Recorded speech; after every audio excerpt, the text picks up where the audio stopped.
Welcome to Zen in a Moment, episode 25 with Zen Crier to Brooke. I would like to piggyback on yesterday's episode, number 24.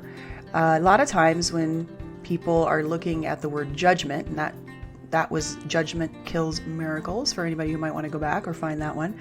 A lot of times people don't connect with the word judgment. They think of the hand of God, or someone judging them, or a judge high up on a bench who's going to make a decision about their life. There's a way in which it doesn't connect. And this is incredibly important. The reason why it's important is because I have found it to be absolutely true. When I'm holding a judgment about a person or a relative of mine, for instance, my children, having a judgment with what they're capable of and what they're not capable of, having a judgment of they should be doing something different than they are. Those are judgments. It does kill miracles. It stops the intimacy, the love, the connection. If I'm judging a situation to be bad, and it's not, it's my perception, my programming, I'm going to miss out on a possible opportunity. Now you'll notice that judgments, these type of judgments, close you. You will be alerted by the tightness in your throat, your chest, or your solar plex area that you are in a situation where you are cutting off possibility. You are cutting off the state of allowing and creativity that would bring you to a whole new place if you would let it. And so check your openings and closings, because you'll notice that when you make judgments that you're closed. Now, what's another word for this type of judgment? All right. Then another word for this is stereotype. Now, we have stereotypes for a reason. It allows us to kind of shift through information quickly based on our experience from our past. However, some of our stereotypes came to us from programming. You know me, I'm harping on the 0 to 7 programming. And so your parents felt a particular way about a particular person. So for instance, let's say that your parents really didn't trust and didn't like people who were wealthy. Wealthy people were immediately suspect as being untrustworthy and as if they had somehow gotten their money in a way that was inappropriate, or they acted in a way that was inappropriate, or maybe they have a judgment about the closeness of the family because of the wealth. There's all kinds of things that we put upon people. Or maybe your family has issues with poor people, thinking that poor people are losers, that they can't make it in the world, that they can't figure things out. What's wrong with them? There must be something wrong with them, so we don't associate with them. These are just two examples of stereotypes. And what happens is that, for instance, let's say you won't allow yourself to associate with wealthy people, but those wealthy people could fund your next venture, your business. They could teach you about money. They can bring you into new states of awareness about what's possible for you. Or what about somebody who doesn't have a lot of money, and we would call them poor, which I don't think we should title people at all, really, but they could teach you a lot about compassion. A lot of times people have chosen to not make money, but instead do things like take care of the elderly, volunteer, support homeless people, and being able to have food and shelter and blankets. None of these, and you probably already have judgments about all of those things. One of those things may not add up for you. Maybe you feel homeless people shouldn't exist. They should have to do something about it. And it doesn't matter. That's a judgment. My point is that's a judgment.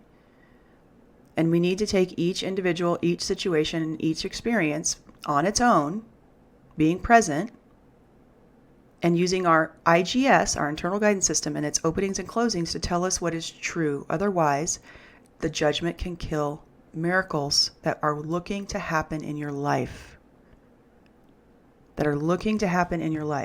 I am embarrassed to say that I have a horrible story about a stereotype, and I was staying at an Airbnb, and there was other people there. I was just renting a room instead of the entire home. And about 2:30 in the morning, these two black men and a black woman were making a ton of noise in the room next to me. And I was getting ready for bed because I'd been at a conference.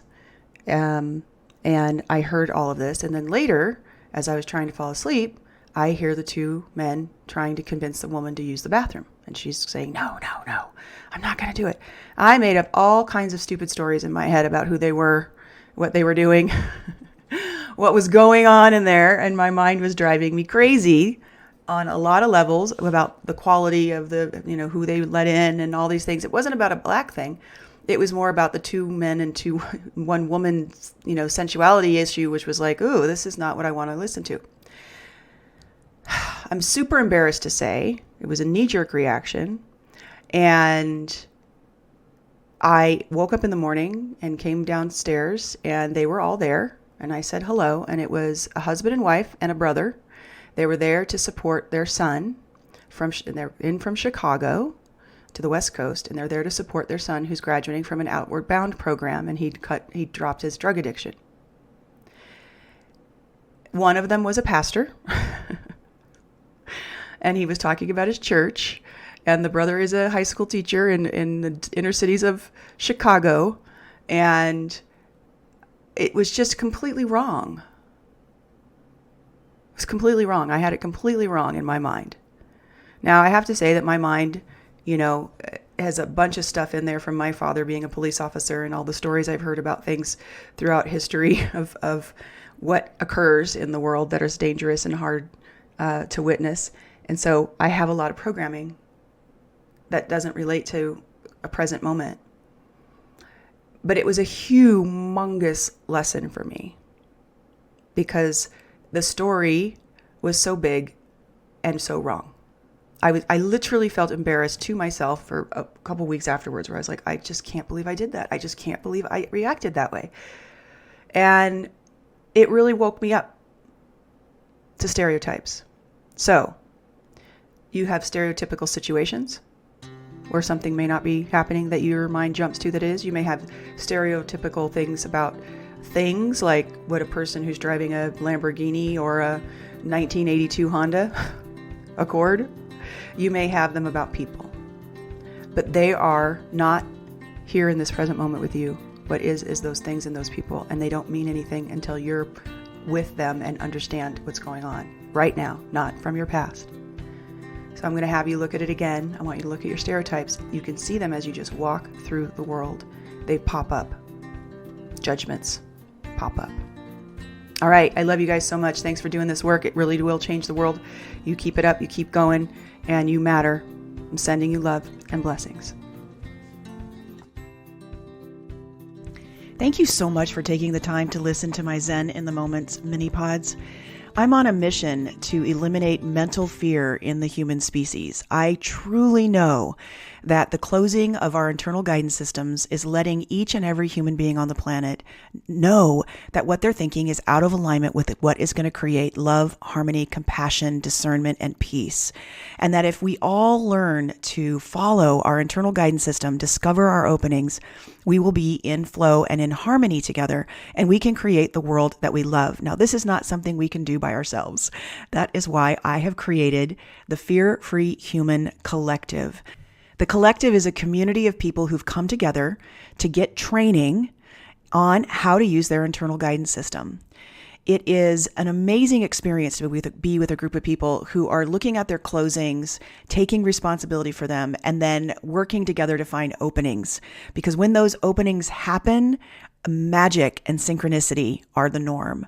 If you are interested in having a group of people who are going through this experience together and are changing their worlds to where, miracles become the norm and we can celebrate them together as we have an extraordinary life by influencing people with our opening and our love and our compassion, that I want to invite you to go to BeFearFreeNow.com, BeFearFreeNow.com, and become a member. We have a free level, a level that is $27, $47, and $97, depending on how deep you want to go with the training and how much coaching access you'd like to have, and to be in a group with me, to be able to be in a discussion with me on how are we going to make this happen on this beautiful, exquisite planet we live on. So please come check it out. I'd love to have you join the fun. Join us all at BeFearFreeNow.com. Thanks so much. I'm sending you love and blessings. Bye for now.